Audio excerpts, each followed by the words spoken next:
ನೀವು ಜೀವನದಲ್ಲಿ ಮಾಡಿದಂತಹ ಒಂದು ದೊಡ್ಡ ತಪ್ಪು ಯಾವುದು ಗೊತ್ತಾ? ಎಲ್ಲರಿಗೂ ಉತ್ತರ ಕೊಡ್ತಾ ಇರೋದು. ನಿಮ್ಮನ್ನ ಯಾರಾದ್ರೂ ಅವಮಾನ ಮಾಡಿದ್ರು ಕೂಡ ಅವರಿಗೆ ಉತ್ತರ ಕೊಡ್ತಾ ಇರ್ತೀರಾ.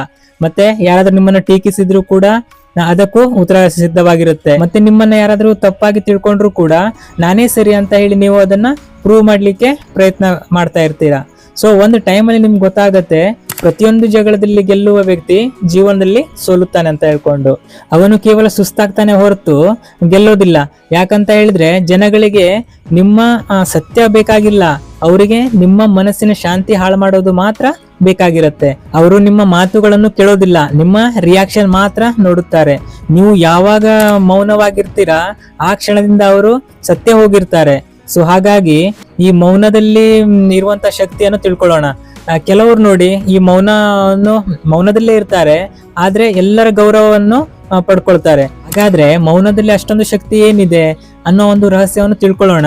ಸೊ ಗೈಸ್, ವಿಡಿಯೋನ ಕೊನೆ ತನಕ ನೋಡಿ. ಅದಕ್ಕಿಂತ ಮುಂಚೆ ಯಾರು ಹೊಸಬರಾಗಿ ನೋಡ್ತಾ ಇದ್ದೀರಾ ನಮ್ಮ ಚಾನಲ್ ಸಬ್ಸ್ಕ್ರೈಬ್ ಮಾಡ್ಕೊಳ್ಳಿ, ಹಾಗೆ ವಿಡಿಯೋಗೊಂದು ಲೈಕ್ ಮಾಡಿ. ನಮ್ಮ ಜೀವನದಲ್ಲಿ ಕೆಲವು ಜಗಳಗಳು ಅಭಿಪ್ರಾಯಕ್ಕೆ ಆಗೋದಿಲ್ಲ ಗೈಸ್, ಕೆಲವೊಂದು ಅಹಂಕಾರಕ್ಕಾಗಿ ಮಾತ್ರ ಆಗತ್ತೆ. ಯಾಕಂತ ಹೇಳಿದ್ರೆ ಯಾರಾದ್ರೂ ನಮ್ಮನ್ನ ತಪ್ಪಾಗಿ ಅರ್ಥ ಮಾಡ್ಕೊಂಡ್ರೆ ಅವ್ರನ್ನ ನಾವು ಸರಿ ಮಾಡ್ಲೇಬೇಕು ಅಂತ ಹೇಳಿ ನಮ್ಗೆ ಅನ್ಸ್ಲಿಕ್ಕೆ ಶುರು ಆಗತ್ತೆ. ಮತ್ತೆ ಯಾರಾದ್ರೂ ನಮ್ಮನ್ನ ಅವಮಾನ ಮಾಡಿದ್ರು ಕೂಡ ತಕ್ಷಣ ನಾವು ಅವರಿಗೆ ಉತ್ತರ ಕೊಟ್ಟು ಬಿಡ್ಬೇಕು ಅಲ್ಲಿ ಅಂತ ಹೇಳಿ ಅನ್ಸತ್ತೆ. ನಮ್ಗೆ ಒಂದು ಭ್ರಮೆ ಇದೆ, ಯಾರಾದ್ರೂ ಏನಾದ್ರು ಹೇಳಿದ್ರೆ ತಕ್ಷಣ ಅವ್ರಿಗೆ ನಾವು ಉತ್ತರ ಕೊಟ್ಟು ಬಿಡ್ಬೇಕು ಅಲ್ಲಿ ಅಂತ ಹೇಳಿ. ತಕ್ಷಣ ನಾವು ಅವರಿಗೆ ಉತ್ತರ ಕೊಡದಿದ್ರೆ ಜನರು ನಮ್ಮನ್ನ ದುರ್ಬಲತೆ ಅಂತ ಹೇಳಿ ಅಂದ್ಕೊಳ್ತಾರೆ ಅಂತ ಹೇಳಿ ಒಂದು ಭ್ರಮೆ ಇದೆ ನಮ್ಗೆ. ಆದ್ರೆ ದುರ್ಬಲತೆ ಅಂದ್ರೆ ಏನ್ ಗೊತ್ತಾ? ಎಲ್ಲರೂ ನಮ್ಮ ಭಾವನೆಯನ್ನು ನಿಯಂತ್ರಿಸಬಹುದಾಗಿದೆ ಅನ್ನೋದೇ ನಿಜವಾದ ದುರ್ಬಲತೆ ಗೈಸ್. ಒಮ್ಮೆ ಯೋಚಿಸಿ ನೋಡಿ ಗೈಸ್, ಒಬ್ಬ ವ್ಯಕ್ತಿ ಯಾರೋ ನಿಮ್ಮ ಬಗ್ಗೆ ಒಂದು ನಿಮಿಷ ಕೆಟ್ಟದಾಗಿ ಮಾತಾಡಿದ್ರು, ಅವಾಗ ನೀವೇನ್ ಮಾಡ್ತೀರಾ? ಇಡೀ ದಿನ ಆ ವ್ಯಕ್ತಿಯ ಬಗ್ಗೆ ಯೋಚನೆ ಮಾಡ್ತಾ ಕೂತ್ಕೊಳ್ತೀರಾ. ಸೊ ಆವಾಗ ಒಂದ್ ಯೋಚನೆ ಮಾಡಿ, ಆ ನಿಮ್ಮ ಇಡೀ ದಿನವನ್ನ ಯೋಚನೆ ಮಾಡುವ ಹಾಗೆ ಮಾಡಿದ್ದು ಆ ವ್ಯಕ್ತಿನ ಅಥವಾ ನೀವು ಆ ವ್ಯಕ್ತಿಯ ಮಾತುಗಳಿಗೆ ಕೊಟ್ಟ ಮಹತ್ವನ ಅಂತ ಹೇಳಿ. ಇಲ್ಲೇ ಹೆಚ್ಚಿನ ಜನ ಸೋಲ್ತಾರೆ ಗಾಯ್ಸ್. ಯಾಕಂತ ಹೇಳಿದ್ರೆ ಜೀವನವನ್ನು ಅವರು ಬದುಕೋದಕ್ಕಿಂತ ಬೇರೆಯವರ ಮಾತುಗಳಿಗೆ ಪ್ರತಿಕ್ರಿಯೆ ಕೊಡ್ತಾನೆ ಜೀವನವನ್ನು ಬದುಕ್ತಾ ಇರ್ತಾರೆ. ಸೈಕಾಲಜಿ ಹೇಳುವ ಒಂದು ಆಸಕ್ತಿದಾಯಕ ವಿಷಯ ಏನಂತ ಹೇಳಿದ್ರೆ, ಯಾರಾದ್ರೂ ನಿಮ್ಮನ್ನ ಉದ್ದೇಶ ಪೂರ್ವಕವಾಗಿ ಕೆರಳಿಸುತ್ತಿದ್ದರೆ ಅವರು ನಿಮ್ಮ ವ್ಯಕ್ತಿತ್ವದ ಜೊತೆಗಲ್ಲ, ನಿಮ್ಮ ಸೆಲ್ಫ್ ಕಂಟ್ರೋಲ್ ಜೊತೆಗೆ ಹೋರಾಡುತ್ತಿದ್ದಾರೆ ಅಂತ ಹೇಳಿ ಅರ್ಥ ಅಂತೆ ಗೈಸ್. ಯಾಕಂತ ಹೇಳಿದ್ರೆ ಅವ್ರಿಗೆ ಗೊತ್ತು, ನೀವು ಕೋಪಗೊಂಡ ಕ್ಷಣದಲ್ಲೇ ನಿಮ್ಮ ಯೋಚಿಸುವ ಶಕ್ತಿ ಏನಿದೆ ಅದು ನೀವು ಕಳೆದುಕೊಳ್ತೀರಾ. ಮತ್ತೆ ನಿಮ್ಮ ಬರುವ ಒಂದೊಂದು ಮಾತುಗಳು ಕೂಡ ಬುದ್ಧಿಯಿಂದ ಬರೋದಿಲ್ಲ, ಸೊ ಅದು ಭಾವನೆಗಳಿಂದ ಬರುತ್ತದೆ ಅಂತ ಹೇಳ್ಕೊಂಡು. ನಂತರ ಏನಿರುತ್ತೆ? ನಂತರ ಪಶ್ಚಾತ್ತಾಪ ಮಾತ್ರ ಉಳಿಯುತ್ತೆ. ಅದಕ್ಕೆ ನೋಡಿ, ಬುದ್ಧಿವಂತರು ಎಲ್ಲಾ ಮಾತಿಗೂ ಕೂಡ ಆನ್ಸರ್ ಕೊಡ್ಲಿಕ್ಕೆ ಹೋಗುದಿಲ್ಲ. ಯಾಕಂತ ಹೇಳಿದ್ರೆ ಅವ್ರಿಗೆ ಗೊತ್ತು ಪ್ರತಿಯೊಂದು ಪ್ರಶ್ನೆಗೂ ಕೂಡ ಉತ್ತರ ಕೊಡ್ತಾನೆ ಇರ್ಬೇಕಂತ ಇಲ್ಲ ಅಂತ ಹೇಳಿ. ಗೈಸ್, ಒಂದು ಸಿಂಪಲ್ ಎಕ್ಸಾಂಪಲ್ ನೋಡಿ. ಒಂದು ಕಾಡಲ್ಲಿ ಸಿಂಹ ಇರತ್ತೆ. ಆ ಸಿಂಹವನ್ನು ನೋಡಿ ಒಂದು ನಾಯಿ ಬೊಗಳಿಗೆ ಶುರು ಮಾಡುತ್ತೆ.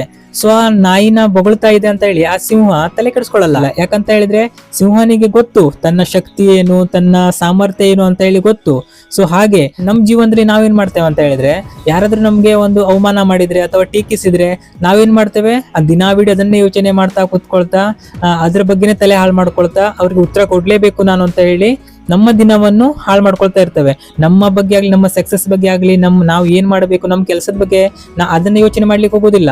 ಸುಮ್ಮನೆ ನಮ್ಮ ಸಮಯ, ನಮ್ಮ ಮನಸ್ಸಿನ ನೆಮ್ಮದಿ, ನಮ್ಮ ಶಾಂತಿ ಎಲ್ಲವೂ ಕೂಡ ಅವ್ರ ಕೈಗೆ ವಾಪಸ್ ಬಿಡ್ತೇವೆ. ಗೈಸ್, ಇನ್ನೊಂದು ಸತ್ಯ ಏನಂತ ಹೇಳಿದ್ರೆ, ನಿಮ್ಮನ್ನು ತಪ್ಪಾಗಿ ಅರ್ಥ ಮಾಡಿಕೊಳ್ಳಲೇಬೇಕು ಅಂತ ಹೇಳಿ ಇದ್ದ ವ್ಯಕ್ತಿಯನ್ನು ನೀವು ಎಷ್ಟೇ ಅವರಿಗೆ ಬುದ್ಧಿವಾದ ಹೇಳಿ ಅವರಿಗೆ ಎಷ್ಟೇ ನೀವು ವಿವರಣೆ ಕೊಟ್ಟರು ಕೂಡ ಅದು ಉಪಯೋಗಕ್ಕೆ ಬರುವುದೇ ಇಲ್ಲ. ಯಾಕಂತ ಹೇಳಿದ್ರೆ ಅವರು ಡಿಸೈಡ್ ಮಾಡ್ಕೊಂಡೇ ಇರ್ತಾರೆ. ಅವ್ರು ಏನ್ ಹೇಳಿದ್ರು ಕೂಡ ನಾನು ನನ್ನ ಮನಸ್ಸಿಂದ ಏನ್ ಬರುತ್ತೆ, ನನ್ಗೇನ್ ಸರಿಯಾಗಿರುತ್ತೆ, ನಾನು ಅದನ್ನೇ ಹೇಳೋದು ಅಂತ ಹೇಳಿ. ಸೊ ಹಾಗಾಗಿ ಸುಮ್ನೆ ನಿಮ್ಮನ್ನ ಅರ್ಥ ಮಾಡಿಕೊಳ್ಳದ ವ್ಯಕ್ತಿ ಹತ್ರ ನಿಮ್ಮ ಸಮಯವನ್ನ ಸುಮ್ನೆ ಯಾಕೆ ವ್ಯರ್ಥ ಮಾಡ್ಕೊಳ್ತೀರಾ ಅಲ್ವಾ? ನಿಮ್ಮ ಜೀವನದಲ್ಲಿ ಇನ್ ಮುಂದೆ ಹೀಗೆ ಮಾಡಿ. ಏನಂತ ಹೇಳಿದ್ರೆ, ಜನರ ಜೊತೆ ಸುಮ್ಮನೆ ವಾದ ಮಾಡ್ಲಿಕ್ಕೆ ಹೋಗೋದ್ ಬದಲಿಗೆ ನಿಮ್ಮ ಶಕ್ತಿ ಏನಿದೆ, ಸಮಯ ಏನಿದೆ, ಸೊ ನಿಮ್ಮ ಕನಸುಗಳ ಮೇಲೆ ಅದನ್ನು ಇನ್ವೆಸ್ಟ್ ಮಾಡ್ಲಿಕ್ಕೆ ಶುರು ಮಾಡಿ. ಅವಾಗ ನೀವು ಆಟೋಮೆಟಿಕ್ಲಿ ಇಂಪ್ರೂವ್ ಆಗ್ಲಿಕ್ಕೆ ಶುರು ಆಗ್ತೀರಾ ನಿಮ್ಮ ಜೀವನದಲ್ಲಿ. ಹಾಗಾದ್ರೆ ಮೌನ ಅಂದ್ರೆ ಯಾವಾಗ್ಲೂ ಮಾತಾಡಬಾರ್ದ ಅಂತಾನೆ ಅರ್ಥನಾ? ಇಲ್ಲ ಗೈಸ್. ಯಾಕಂತ ಹೇಳಿದ್ರೆ ನೀವು ಮಾತಾಡಿ, ಯಾವಾಗ ಮಾತಾಡಿ? ಸತ್ಯಕ್ಕಾಗಿ ಮಾತಾಡಿ, ನಿಮ್ಮ ಮೌಲ್ಯಗಳನ್ನು ಕಾಪಾಡಿಕೊಳ್ಳಲು ಮಾತಾಡಿ. ನಿಮ್ಗೆ ಎಲ್ಲಾದ್ರೂ ಅನ್ಯಾಯ ಆಗ್ತಾ ಇದೆ ಅಂದಾಗ ಮಾತಾಡಿ. ಗೈಸ್, ಕೊನೆಯದಾಗಿ ಒಂದು ಮಾತನ್ನ ನೆನ್ಪಿಟ್ಕೊಳ್ಳಿ, ನೀವು ಎಷ್ಟು ಜನರಿಗೆ ನೀವು ಉತ್ತರ ಕೊಟ್ಟಿದ್ದೀರಿ ಅನ್ನೋದನ್ನು ಮಾತ್ರ ಯಾರು ನೆನಪಿಡೋದಿಲ್ಲ, ನೀವು ಎಷ್ಟು ಎತ್ತರಕ್ಕೆ ಬೆಳೆದಿದ್ದೀರಿ ಅನ್ನೋದನ್ನು ಮಾತ್ರ ಇಲ್ಲಿ ಮ್ಯಾಟರ್ ಆಗೋನೆಗೆ. ಹಾಗಾಗಿ ಕಡಿಮೆ ಪ್ರತಿಕ್ರಿಯೆ ಕೊಡಿ, ಹೆಚ್ಚು ಗಮನಿಸಿ, ಮತ್ತೆ ಕಡಿಮೆ ವಾದ ಮಾಡಿ ಮತ್ತು ಹೆಚ್ಚು ಬೆಳಿರಿ. ಯಾಕಂದ್ರೆ ನಿಮ್ಮ ಧ್ವನಿಗಿಂತ ನಿಮ್ಮ ಮೌನವೇ ಶಕ್ತಿಶಾಲಿ ಆಗಬಹುದು.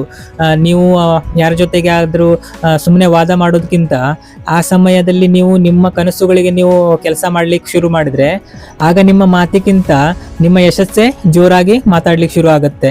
ಸೊ ಗೈಸ್, ವಿಡಿಯೋ ಯೂಸ್ಫುಲ್ ಅನ್ಸಿದ್ರೆ ವಿಡಿಯೋಗೆ ಒಂದು ಲೈಕ್ ಮಾಡಿ, ಹಾಗೆ ನಮ್ಮ ಚಾನಲ್ ಸಬ್ಸ್ಕ್ರೈಬ್ ಮಾಡೋದನ್ನ ಮರಿಬೇಡಿ. Love you guys.